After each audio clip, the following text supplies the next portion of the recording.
Hi everybody, welcome to Art by Malhotra's brand new resin art tutorial. So first up, I'm just going to go over some of the supplies you're going to need for this project so you can get started. And obviously you're going to first need your resin. So you can use any brand of resin that you would like as long as you are using the 1-to-1 resin, which is equal parts A and equal parts B when you mix them in the cup. Some other tools that are a necessity are a respirator, which you cannot see here, and my nitrile gloves, which I have on my hands. And then some of the other tools that I use are kind of just extras. You don't have to have them. But here I am using a leveling table, and the reason why is because when you are pouring resin, you do want your pieces to cure in a perfectly flat position. You don't want anything off or it's going to disrupt the final image. So this other bonus tool that you do not have to have, but it is a extra fun bonus, I love it, is a curing machine. So instead of waiting the 24 hours to cure your resin, this machine here will cure your resin in under 2 hours. So here's the resin I'm using for this project. This is a 1-to-1 Resineers brand, but I also use Let's Resin and Tea Expert. So you also will need a infrared thermometer. This is because you need to measure the temperature of the resin at all times when you're creating a marble resin piece.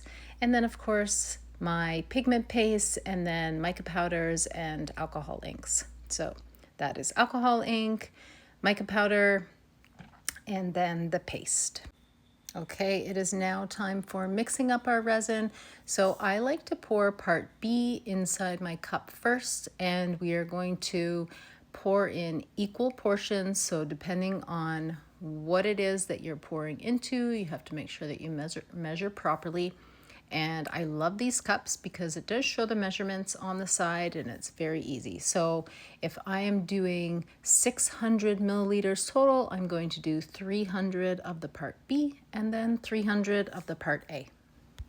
All right, now when adding resin to your cup, you do want to pour it in slowly because you are trying to avoid bubbles at all costs.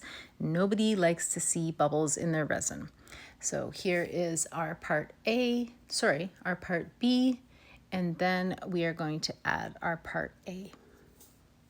You can see it is also clearly labeled on the bottles. That's really important that the resin that you're working with, it's a reliable brand so that you know that your measurements are always going to come out perfect.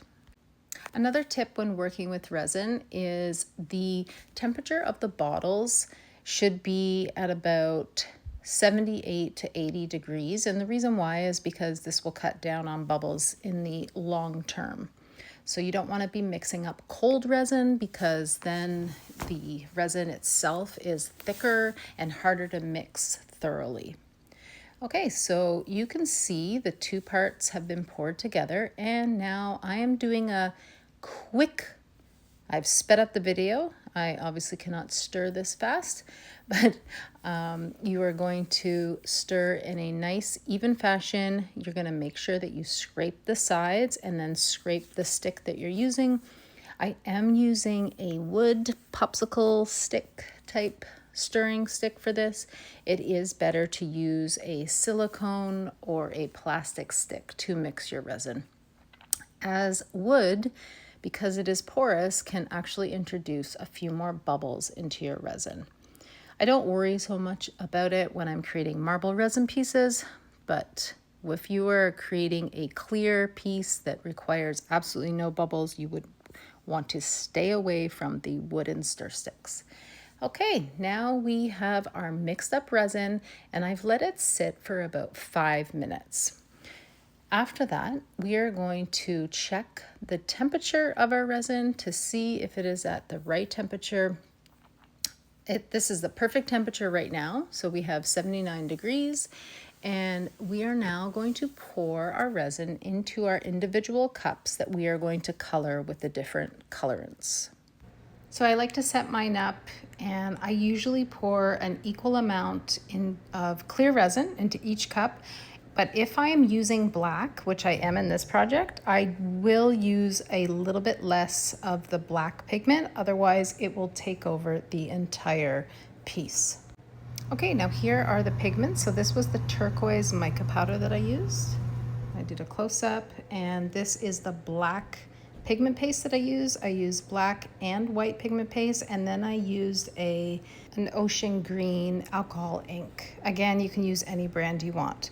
Okay, and for the mold, I use this soap dispenser mold. So there's a few different ways that you can use this, but this one comes with a lid, and you're able to put the soap dispenser in here or your soap in here, and it comes with silver, black, or gold dispensers, and or you could just use it as a pen holder, really whatever you want, but this is what I use for this piece. Let's get pouring our colors. So first up, we have the alcohol ink in the ocean green, and you can really do this in any color combination, layering that you want. Next up, I have my black pigment paste, and after that, we're gonna go with the white.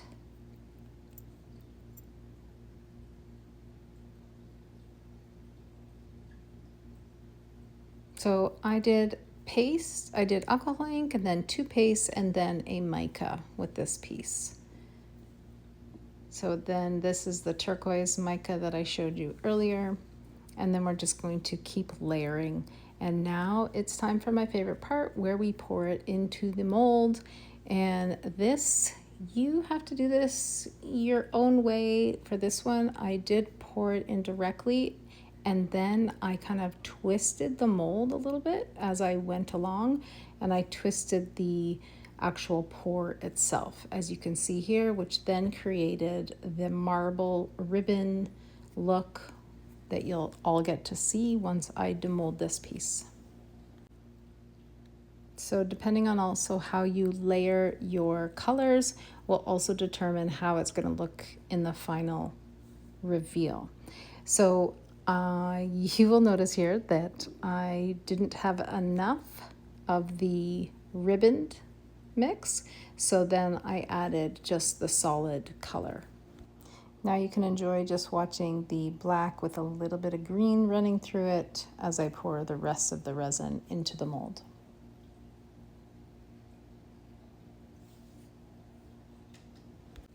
Okay, so we have let this piece cure in the mold, and I did use my curing machine, so I was able to cure this in under 2 hours instead of the traditional 24 hours. But this piece was actually quite tricky to get out, so I just started it a little bit, and look at this piece. I just love how it came out. It looks like a labradorite, maybe stone, marble running through it. Really looks like a natural stone. So hopefully you enjoyed watching. You can now get started on your own project. You can use any color combinations that you want, and like I said, I used Resineer's 1-to-1 resin for this piece, but you can use Let's Resin, Tea Expert. I've also used Jade Diction to create these pieces, but they are a lot of fun. And remember, temperature is the key to creating these marble look. Enjoy. Thanks so much for your support and subscribing.